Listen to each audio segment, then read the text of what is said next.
to Bad Music Taste and Other Ways to Ruin Your Life. My name is Dominic. And my name is Sam. Dominic has a record this week. This week's record is Can't Get Off the Phone by H2O. This record was first released in 1995. The copy I have here is a first pressing on black vinyl. Anyways, today we're talking to Sammy Siegler of Youth of Today, Civ, and World Be Free. How's it going, Sammy? It's going really well. Thanks for having me. I'm excited to be here. Appreciate it. Absolutely. Thanks for doing it. Yeah. Yes, definitely. I was saying before that I think I saw you might have had Walter Streifels on at some point. I remember when that happened, and I just thought it was so cool. I mean, I love, I kind of started getting involved in music at a really young age, like probably your age is, and so it's just cool to see, young kids getting into it, man. It's awesome. Yeah, Walter was awesome. I remember he had his dog in the background. We didn't notice it until like 30 minutes in. The dog started like doing circles around. He's got a dog back there. Oh, that's wild. You guys have any dogs? Do you have any pets or anything? I have a cat. I have a cat and a dog. Okay. I had 2 cats growing up. My daughter really wants a dog, and I just don't think I can get one as much as dogs are cute. I just can't. I don't know. I can't do it right now. But she had a fish. I had a lizard. I had like a newt when I was growing up. And I think I had a rat or like a mouse at some point. So I saw in previous interviews that you said that some of your biggest influences have been Stuart Copeland and Buddy Rich. So would you say that you try to incorporate jazz techniques into your playing, even when playing a New York hardcore? Yeah. So, I started playing drums when I was like 6 or 7, largely because my dad plays drums. And my grandfather played drums. So there was always that kind of thing around. And so I was into it. My grandfather taught me, I remember learning a double stroke roll was like mama, papa, left, right, left, right. He would say mama, papa. And that was like, my earliest memory of kind of learning how to play drums. But they, they were into jazz. My grandfather was in a big band and my dad was doing a lot of jazz gigs. So they turned me on to jazz. Also like, some Latin music. My dad got really into samba from Brazil. And so, just being exposed to that music and growing up in New York too, where you're exposed to hip hop and you're exposed to, I was into reggae and just all different things. So yeah, I think I really like to bring that in and incorporate that as much as possible to any kind of music I do. I think it's important for musicians to listen to different kinds of music and to expose themselves to it. And it kind of gives, it helps, I think, add some personality into it. And I hear that with Stuart Copeland, especially. I think he's Moroccan maybe, or he grew up in Morocco, and there's definitely a reggae influence. But he, playing rock, you would hear this other dimension to it, which was special. It's funny because my father and my grandfather both play the drums. That's cool. And do you play drums also? I do. That's awesome, man. Yeah, my grandfather was in like the army band, and then my dad was in the marching band. So my grandfather was like a listen to it and play it drummer. My dad is a like read music kind of drummer, and I'm a listen to it drummer. It's funny. Yeah, no, it is. I mean, my grandfather would always kind of be like, "You need to learn how to read music." He was like, "You need to learn how to play the piano. The piano is kind of like this root instrument." And he was right. I probably should have listened to him. My dad was in the Air Force, and he talks about being in the band of the Air Force and just has like really fond memories of like just playing with just as a real cooking band, as he would say, and the other players were really talented, and he played some of the best music of his life, I think, while he was in the Air Force. Would you say that it's still important for like new musicians to learn like music theory despite the invention of the internet and tablature? Yeah, to each his own. I mean, when I was before I joined Civ and after Gorilla Biscuits had broken up in like 1991 and all my friends were going to college and I was like, man, I guess I should go to college. It's time to grow up. And so there was a school called the New School right by my house. I grew up on 15th Street in Manhattan. And there was a school there called the New School, and they had a jazz program. And I went, and I did it for about a year and a half. And what I really liked about it, there was a lot of like real serious jazz. Like this guy who played bass with John Coltrane was a teacher there. A couple different like real players. But what I liked about it was that I took basic theory, I took basic ear training, I took basic piano, I took like just all like it really helped me develop a foundation, which I'm thankful for. So I do think it's important for musicians to get a basic understanding of. I mean, I don't know how far you have to go with it. Depends on what you want to do or your interests, but definitely spend some time with basic theory, basic ear training, basic rhythm. Understanding that stuff's important. For sure. Yeah. So Yeah. switching it up a little bit, you joined Youth of Today when you were 14, so like basically our age, which is kind of wild. But what was it like playing in a scene that was known for being a little more aggressive as compared to other genres of music? Yeah, it's a good question. I had an older sister who's 3 years older than me, and which kind of can, if you have an older sibling, sometimes it kind of helps you grow up a little faster, I guess, or they could kind of help you out. Like she would take me to, when I was even younger, like 11 and 12, they were doing shows at the Ritz on 11th Street, and they were bigger shows. They were kind of scary. My sister would take me, which was cool. And then also growing up in New York City, you're just exposed to a little bit more at a younger age. So I just kind of grew up a little faster, and luck and timing, and everyone needs a drummer. So I guess originally I was in a band called Noise Police, Noize Police. And it was these two older kids that my sister knew, and she introduced me to them. They needed a drummer. Next thing you know, I'm in this band, and I was like 11 or 12 years old. And we would play these small little shows around New York City. We played their high school kind of, they called Founders Day, which was on a ferry. It was on the Circle Line ferry, the whole entire high school. And we played it. And then, and we did a couple of shows like that. And there was like a reggae ska band. They covered Power by Agnostic Front. So that was my sort of first introduction into New York hardcore. But shortly after that, my friends, just to give you like the timeline of it, like my friends met Walter's younger brother, Dylan. And Dylan said, hey, my brother's got a band called Gorilla Biscuits. So I actually joined Gorilla Biscuits in 1985. So I was born in 73. So I was 70, 19, I was 12 years old. And I was in Gorilla Biscuits for a little bit. Then they kicked me out because I wasn't that good. But but then I was in Side by Side because a friend of mine met the singer for Side by Side. Side by Side was opening up for Youth of Today. Eventually Youth of Today needed a drummer. And then, when I was 14, I joined Youth of Today. But it was, as far as like the scene being violent and all that, these guys all felt like my older brothers. And I felt really safe. As crazy as it was looking at it now, the scene, parts of the scene were really all about looking out for each other. If you fall down, pick you up. If you do a stage dive, make sure they catch you. And, it was also really fun. You could have your own fanzine. You can make your own t-shirt. You can start your own record label. You can start your own band. Side by Side, I wrote some lyrics. I helped write music. It's just like, it was a creative outlet. So as scary as it could have been, it wasn't that bad, I guess, in the grand scheme of things compared to other things that can happen in New York City. Whereas my mom said, she did an interview once for some kind of thing, and she was talking about that. And she basically said, hey, my son could get into more trouble on this high school football team, on the school bus, being driven by who knows, and in this case, he's with his friends. And so she felt good about it. And so I did too. Yeah, I know we were kind of going to mention like how your parents thought of it, but I think that makes a lot more sense, definitely. Kind of how you said it was a lot different than it was for what people thought looking in on it, than actually looking at it. And also, like, there's something to be said for baby steps, as I'm a parent now, so I need baby steps for my kid. I don't want to just be shocked, like, now I'm doing this. I'm going to go away for 2 months with a band. It's like, no, that wouldn't work.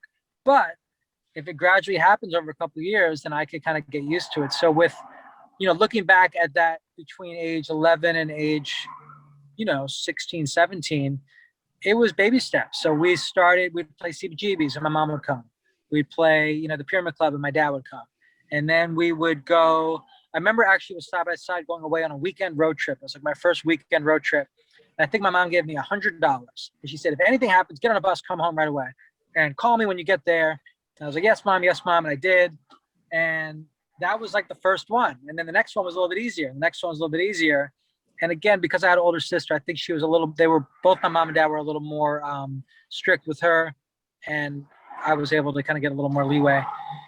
But it happened gradually. And then Youth of Today went to California for a week in 1980, at the end of 1987, when I joined the band. We flew to California. We played with 7 Seconds and Uniform Choice at Fender's Ballroom.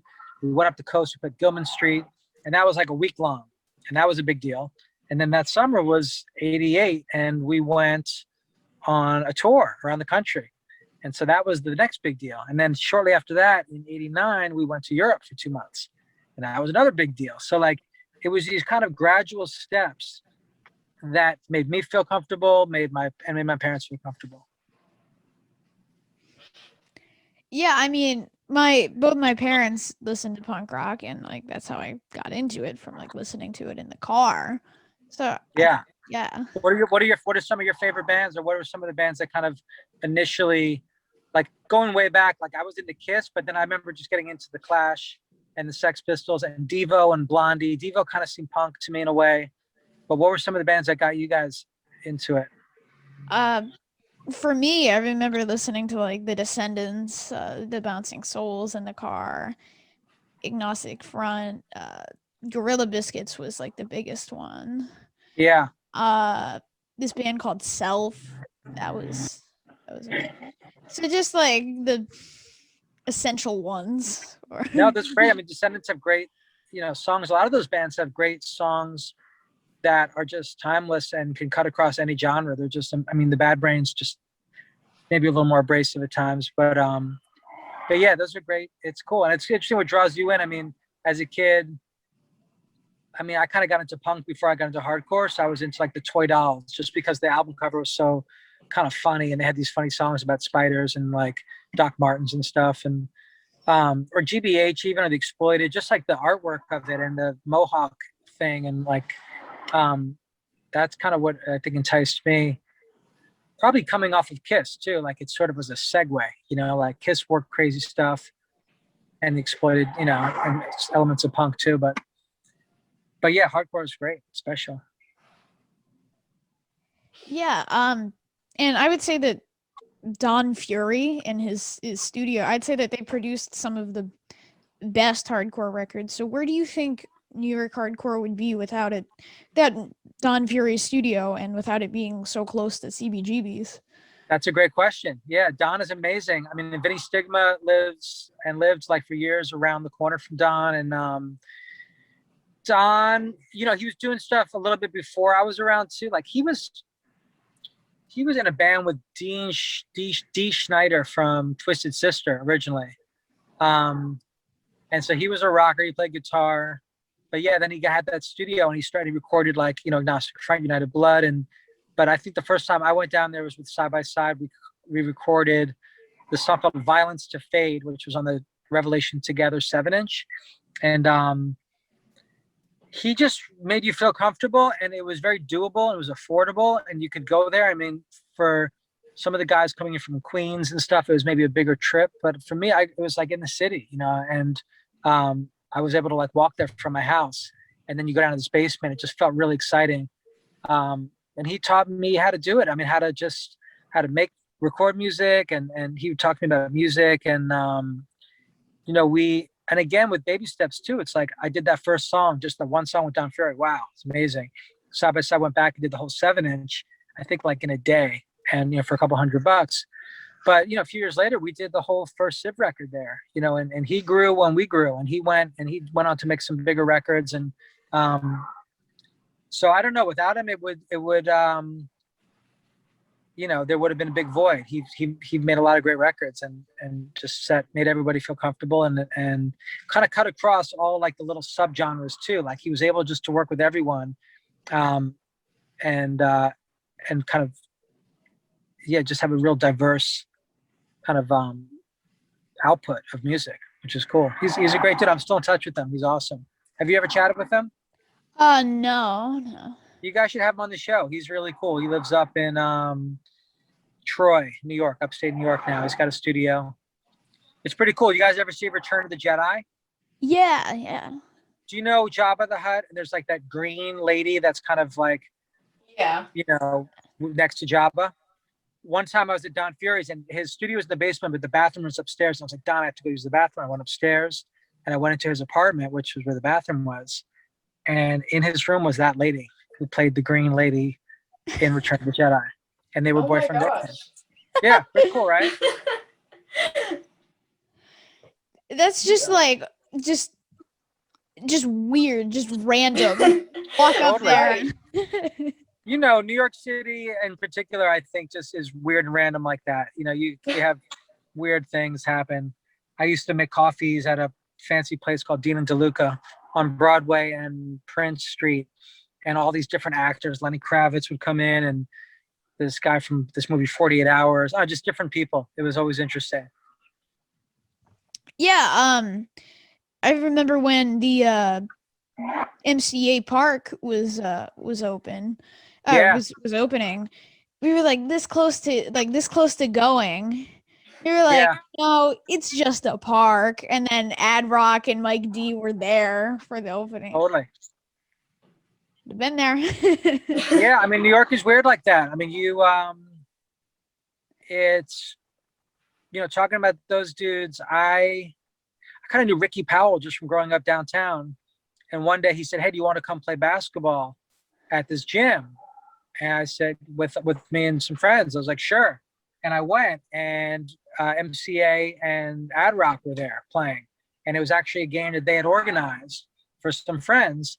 And there were some other kids there that grew up in Greenwich Village where I grew up, and some that I ended up going to school with when I was younger. And so it was like this whole kind of like, we were all sort of connected through the village, even though they were a little bit older than me. But yeah, life, you know, I feel like, yeah, New York is very random like that. And in general, like that's been my attitude towards music and towards life, of just, if you have your hook in the water, you're more likely to catch something. Like if you're open to these connections, if you're open to, you know, I played on some weird, like I put on a Limp Bizkit record, which was really weird. I was never a Limp Bizkit fan. I don't really think they're that cool or anything, but it was more just like the experience. Like, yeah, sure. Okay. You know, as long as people are nice and respectful, and take music seriously the way I do, which they did, then yeah, let's go. You know, I'm comfortable with who I am and my whatever credentials and whatnot. That I'm fine with those kind of, you know, experiences. So yeah. Yeah, Yeah, like just if kind you of care about the music, then who cares what kind of music you make? right. Yeah, if you know who you are, you know, too. I mean, you're always there's always a discovery process, and you're always evolving and growing. But really, I know who I am. If I were to play on, yeah, whatever, a Limp Bizkit record, like, it doesn't define me really. Like I know who I am. So, and again, you don't know something until you try it. I mean, you know, there's a lot of kind of curmudgeon, grumpy people in hardcore, and in other parts of the world are like, "I'm not doing that. That sucks. That's lame. That's not cool." Blah blah blah. It's like, all right, I'm gonna keep doing the same thing over and over again. You know, like, um, I think it's important to try new things. I was talking to someone about this earlier today, about even when the Civ record came out, you know, some people who were wanting real hard, 100% hardcore through the whole thing were just like, oh, you know, what is this? There's some songs that are slow or whatever, and then eventually they end up loving it. Or I think even, I don't know, like when Quicksand came out, there was a time in the New York hardcore scene when, you know, bands like Into Another and you know, Orange 9mm, the guys from Burn had Orange 9mm, and just like there was sort of like this next step of where maybe people were learning how to play their instruments better, or maybe just after years of playing hardcore wanting to do something different. And there was a bit of a backlash with that, but I think over time, you know, those are important records, and it's important to throw those curveballs, you know. um so yeah, I think it's Yeah, I think my favorite part about like listening to a new album, you know, like whenever is listening to like the differentiation. Like even though that artist may have like a certain standard or a certain genre that they're supposed to meet, just seeing that they can kind of work with multiple mediums is always really cool. yeah. Yeah, I remember even like when Linkin Park came out, I was like, I don't like this. Like it's screaming, it's singing. There's like a guy scratching. There's a DJ. There's like this going on. But I did respect it for just what they were doing. Like they're just doing, Yeah. like they grew up probably listening to hip hop and screaming stuff and singing stuff and all sorts of stuff, that this is what came natural to them. So I do appreciate that for sure. You know, do what you're into. Yeah. Yeah. So World Be Free released a new record called One Time for Unity. But how is this different than releasing a record pre-pandemic? it's sort of interesting. I feel like we did a pretty good job considering we couldn't play any shows. Um, uh, but so a few things happened with World Be Free was we had this record, we worked on it for a long time, and it was all set in motion to come out, and the pandemic hit. But I think and also the pressing plants got really backed up. So the record was supposed to come at a certain time and it kind of got pushed back. But what ended up happening is we kind of had this long rollout, which on one hand is sort of annoying, but on the other hand, I feel like we were able to kind of just keep the story going a little bit with, video content. We made a video ourselves, like we just shot ourselves, a friend of ours edited it together, and just tried to kind of create some excitement through social media, which you can sort of do these days. I mean, it's never as good as touring or playing shows, but it is what it is. So that's what made this rollout unique. Although I will say with World Be Free, we don't, even the last record, we don't get to tour a lot because Scott sings for Terror, so he's always on tour. Andrew's in Strife, he's on tour a lot. All the guys were really busy. And then Scott got injured on the last record. His neck got messed up, so he couldn't tour. And so World Be Free is sort of unique where we don't really get to play a lot, but when we do, it's really special. And so we'll make it happen soon. Yeah, definitely. So just in general, kind of on that, how are you feeling as far as where the music industry sits right now? With vaccinations rolling out, the big question really is what's happening with concerts, so where do you feel like you sit on that as far as opening up concerts and venues? I mean, hardcore seems extra tricky because it's just screaming in your face and loud and you're next to each other. I suppose if you're vaccinated and you have masks on, maybe you could do it or something, but it seems like a little like, I'm assuming that more mellow concerts outdoor concerts and that sort of thing will make a little more sense initially. And eventually it'll kind of scale up. I don't mind being patient. I mean, as much as I want to play, like, I want to get it right, and I don't want to be the person that plays that show where a bunch of people get sick, and then that's not good. So I don't mind being patient with it. I think it will happen eventually. Good times ahead. This will pass. I'm very optimistic about it. But I don't mind being patient. And I guess what's sort of cool, like for every action is a reaction kind of thing. I feel like this is a real bummer, but I do think good things will come out of this. I think it might force some people to, rethink I don't know, anything really. Maybe it's trying to think of a good example, like just to rethink just what they're, film, either taking the time to write music or filming content or rolling it out in sort of a way, or maybe more, I don't know, just different things are going to come from it. More social media stuff, which I guess we don't really need, but there will be some positive silver lining to all this, that will come. That's kind of a common answer you've gotten is hardcore and punk rock will probably kind of be at the bottom of the list as far as coming back. But I agree. I think patience is important because it's gonna happen eventually. Like there is a light at the end of the tunnel, even if you can't see it yet. It's just crazy to think about like how it's been a year and just like all the stuff that's happened in that time, like you said, what's happened with the music industry, how people have kind of just learned to adapt in the past year. Like just the new opportunities that have opened for a lot of people has been really cool, especially for how are you guys holding up this year? Are you homeschooling and stuff? Well, we're on spring break currently, but we've been like virtual until next week, I believe. April 6th is like the first day that people are like allowed to go back. They're doing it in a way like if you want to stay online, you can, of course. But I signed up to go because my parents are in the process of being vaccinated, and I was like, I just want to try it, and kind of feel out how everything is. But if I see somebody like not wearing their mask correctly or something's weird, I'm probably just gonna head back home. It's definitely been an adjustment like many things this year, but it hasn't been unbearable, Yep. No, I guess, I mean, my daughter's 11. And so it's, that positive side is spending more time together and that kind of thing. And, right.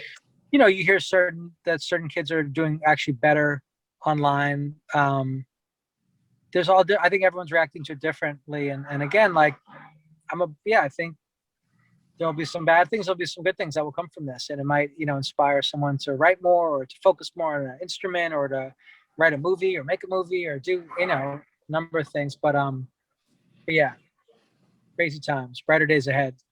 Yeah, definitely. Yeah, like both my parents just got vaccinated, and like we're not rushing right out, but like my mom, like both of my parents have compromised immune systems. Now my mom is like feels comfortable going to the grocery store again and just Yeah. doing that or like ordinary things.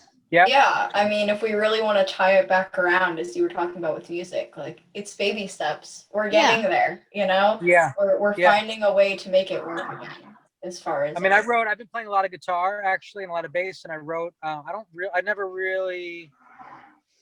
like just sat down on an acoustic guitar and written a song from beginning to end, but I have like a bunch, like 15 or something. So, I don't know what I'm going to do with them. I actually spoke to a guy the other day who's got a pretty cool drum studio. I might go and record drums, then record the guitar and bass over it, and bug some of my friends to play on it and see what happens. But, that was cool. That was something I, kind of did during this pandemic time that,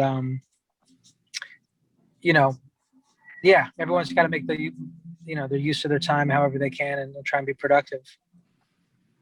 Look at John Joseph. You follow John Joseph on Instagram? He's doing a lot of things.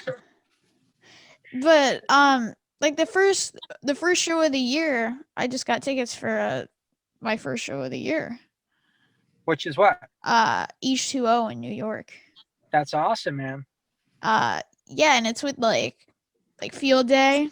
Doug from Field Day is a good friend of ours. Yeah, he's really cool. Yeah.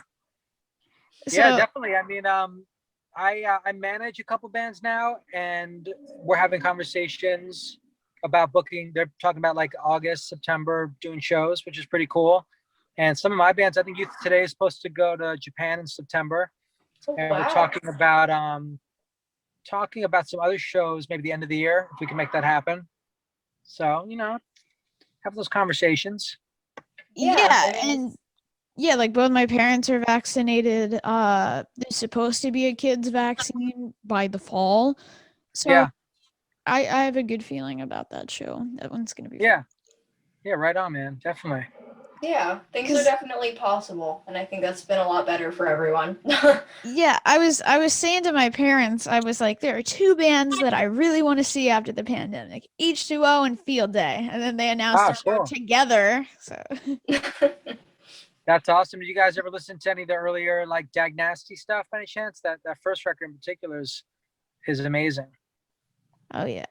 I have like the Can I Say record downstairs. That's an awesome record. It's so good. Yeah. That's really cool. Yeah, and I had never listened to like that Dag Nasty Field Day album, but I just started listening to it, and it's killer. Yeah, it is cool. Yeah, for sure. Yeah, I love watching like kind of goes back to what we were talking about earlier, but about how some of these bands kind of grew, and because as people you grow more so, I guess when you're younger, especially if you're a teenager, like the difference from 15 to 17, from 17 to 19, from 19 to 21, like those are big. You change. You're like, I'm not into that anymore, I'm into this. And so if you look at like, I don't know, like from Minor Threat to Embrace, to Fugazi, or from Uniform Choice's first record to their second record, or from the first Dag Nasty to the second or third, like it's pretty cool how, or the Bad Brains, any of these bands, there's so many of them that really changed, and it's pretty cool looking back now, I think, just to see how they grew in the short period of time. Yeah, and I've been listening to just like a lot of new bands that I should have been listening to a long time ago. Like I just listened. What kind of new stuff are you into? I just listened to Slip by Quicksand, which is like I should have listened to that a long time ago. Are you into any like newer bands, like I guess maybe almost bands like closer to your age, I guess? Anybody blowing your mind? Yeah, not off the top of my head, at least. Yeah. I can't think of anybody. I feel like if I make the effort, like if I force myself to do it, then it helps, because I ultimately start to like, I heard this band Military Gun the other day, who I thought were really cool. And there's a band called Dare that's coming out on Revelation Records, who are straight edge, and they're awesome. They're like really good. The singer's got an amazing voice. I don't know, just like it takes time sometimes with especially for older dudes myself. Like I just instinctually listen to older bands, but there are some new bands out there, some good ones. Yeah. Well, Sammy, thank you so much for your time. Yeah, thank you guys so much. How often do you do this? We haven't done an interview in a while. It's been a few weeks. Season 4 starts this this Saturday. We post every week. Yeah. That's a lot, man. That's really cool. Who was the first one you guys ever did? What was that? Well, we started with a bunch of our friends, but then friends was like, this is a lot of fun. So we reached out to JR, the saxophone player from Less Than Jake. Oh, cool. And he was like, so that was the first like real interview we ever did. Yeah. How long ago was that? I'm interviewing you guys. It's coming up on a year. Yeah, that was May of last year. We started the podcast like end of April. Yeah. And so I think the craziest part is this has been a really good way to track everything, because we can go back and look at that interview, and it's crazy. Like just seeing like the way we talked about current topics is we can look back and be like, well, that's not the same now, and just kind of see everything. It doesn't feel like it's been a year at all. No. And how do you are you on Instagram and that kind of stuff? Like, are you guys on social media? Yeah. Yeah. I was gonna say my daughter is really into like helping the environment, and she and her friends have a thing called the Rescue Squad, which they started. Awesome. And they built a website. But she does not have a phone. She's 11, and so she is not on any social media yet. I'm kind of trying to wait as long as possible, I guess, with that. But one thing she's like, well, Dad, like, how am I supposed to get an audience? How do I get people to know about my website if I can't be on social media? I need a phone, blah, blah, blah. And this happens a lot with, so it's an interesting challenge. I was curious what you guys do to get the word out. Yeah. How do you get the word out? How do you tell people? But you guys are on social media. Yeah. Yeah. I mean, I think going back to like when shows will be possible again, it would be kind of cool to like, I guess, network then. Of course, not like talk about ourselves while we're at a concert, but just like meeting mutual people. That could also be kind of cool. Yeah.